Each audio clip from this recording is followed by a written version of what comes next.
So today's topic for the rest of the afternoon, I believe it'll be. I didn't write a script for this one. I didn't even write a title for a note card, like as you may have seen me read on my bed or on the table, desk. But this topic is going to be about what allows something to be deep. Now, I see myself as an insightful person, through and through.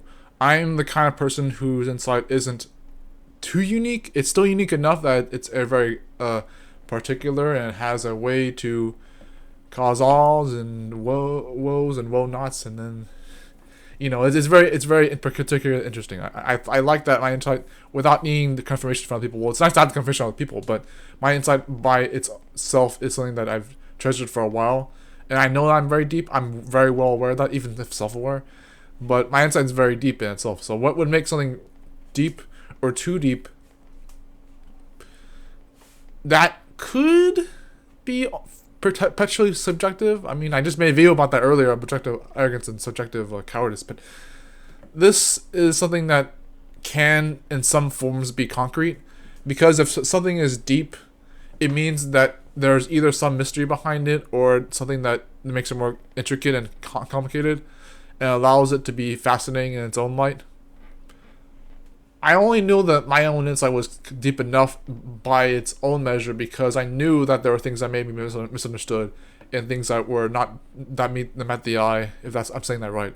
And I knew that if, by example, knowing things like how to be as philosophical as I have been with my own controversial thoughts of talking about things like occultism in the past and agorism in my other channel, and then no fap and seeming tension for other reasons I've done on both channels, Marsh Scarf and Tunkesh and Insightful. And those are just some specific examples that were kind of risky to say at the moment right now, but I had to give examples at some point, even if not always necessary. I can make a video about that as well. Things that can be deep, they don't have to be hidden. They can be hidden in plain sight. I actually know this because, for example, again, I have been a claymation animator for the past 2 to 3 years, and yet nobody knows that I've actually had distaste in it. And I think I've been trying to say that too many times to even prove that to myself, let alone other people. But the distaste I have with claymation and the distrust with creativity I have isn't so obvious. And so when I try to explain those things, maybe I'm doing too much, I'm preaching too much, but I'm a claymation animator who's a very attractive, appealing at that. But even deeper as per is that I happen to be someone who is willing to keep doing it even though it's not as appealing to me as I wish it would have been, or even as much as it deserved to be. And so that's deep too. It's insightful as well, but maybe deep can be does not also be insightful. Maybe on a Venn diagram. That should be a thumbnail. But no, unfortunately I got this sea dragon to be a thumbnail, so you can see how that's deep. if that's a thumbnail for this video. But actually, I'll just talk about the sea dragon for a second. So like these yeah, it's a sea dragon. It's like a Loch Ness kind of prop for the thumbnail. But I started making these thumbnails, and I knew that my claymation was going to have a way to be deep in itself with a story or with a tragedy where I didn't know how to do it without passion for it. But when I look at things like this and my strategies to make thumbnails are once again attractive, even if the topic isn't about claymation in itself, or the video length for my these being 2 minutes and a half every once in a while, and then 7 or so minutes for some other thing I do overnight, or whatever. I think I don't have to keep doing that for too long. But these have been, well, it's an art for one thing. Obviously, making this prop literally, but for it to be, I think it's fair to say, if I had to end the video like this, that there are things that are deeper enough that they deserve to be seen that way. When the eye of the beholder, I guess you could say. When you make a piece of art, and I've seen this happen before, when you make a piece of art and you tell people that it doesn't have to be deep, bro, that ain't even that deep, but it's still an art piece, and it's like, why can't they see it that way? It's like you're getting annoyed because they can see something that you can't. And yes, I know that can be its own prejudice.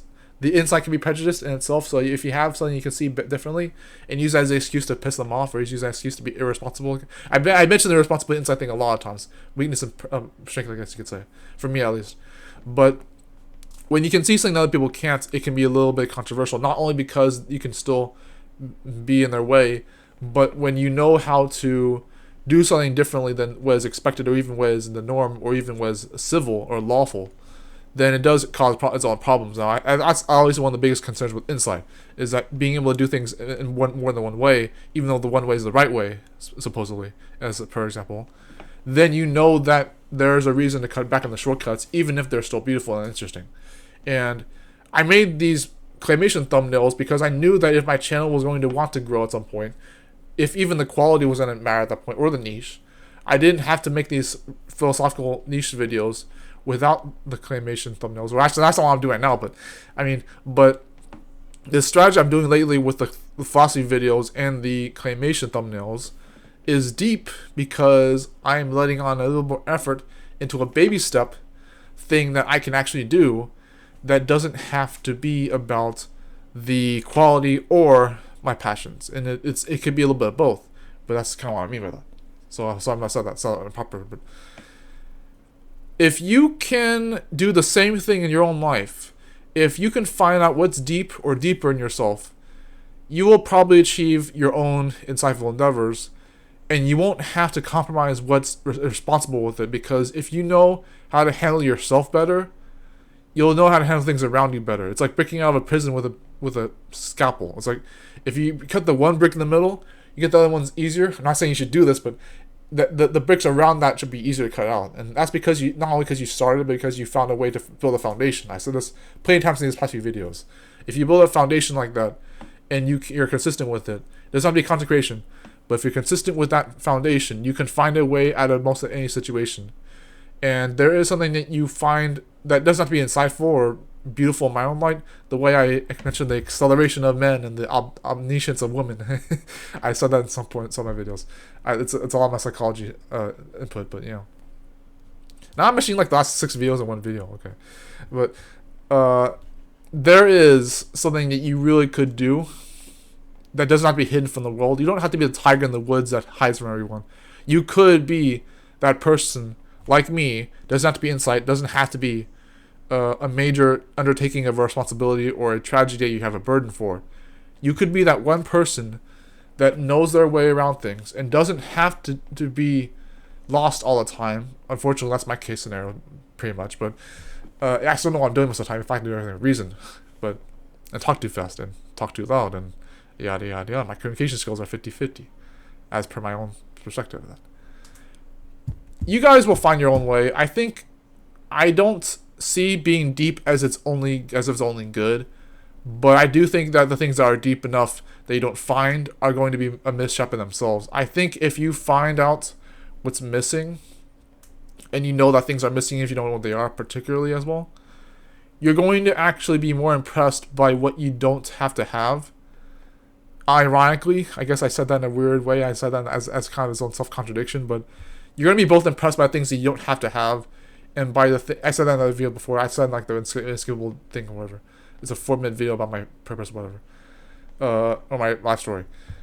You're going to be both impressed by the things that you don't have and don't understand, and the things that you happen to keep treasured in your own deepness. Longness. Things that you treasure that are deep enough that you don't have to worry about, but they're still there for you, so you have some concrete level of that. Both by the things that you do have and the things you don't have to understand.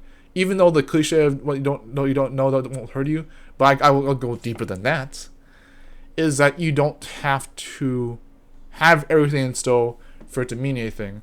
I know that another quote that would bother that is the you'll never be able to do everything or think of everything in the same lifetime, but even if that were the case, you still don't have to be disappointed. And I think there are some things we wouldn't have to have control over that can be disappointing, to say the least. But as far as deaths go, look at this damn thing. Like, do you think this slug's gonna slugness? Do you think this sea monster's gonna really care if he can't go deep enough? He's already in the oceans. Like he probably just wants to find a way on the land without literally needing to be physical as a monster. I said that in a really insightful way. I don't know how I did that. I don't even know why I even said that was legible, but if it was, you can reach the skies and the stars as long as you know what it's like to bounce off the surface. And if you want to get to the surface, you're going to have to get to the bottom of the ocean first. And that's going to be its own adventure.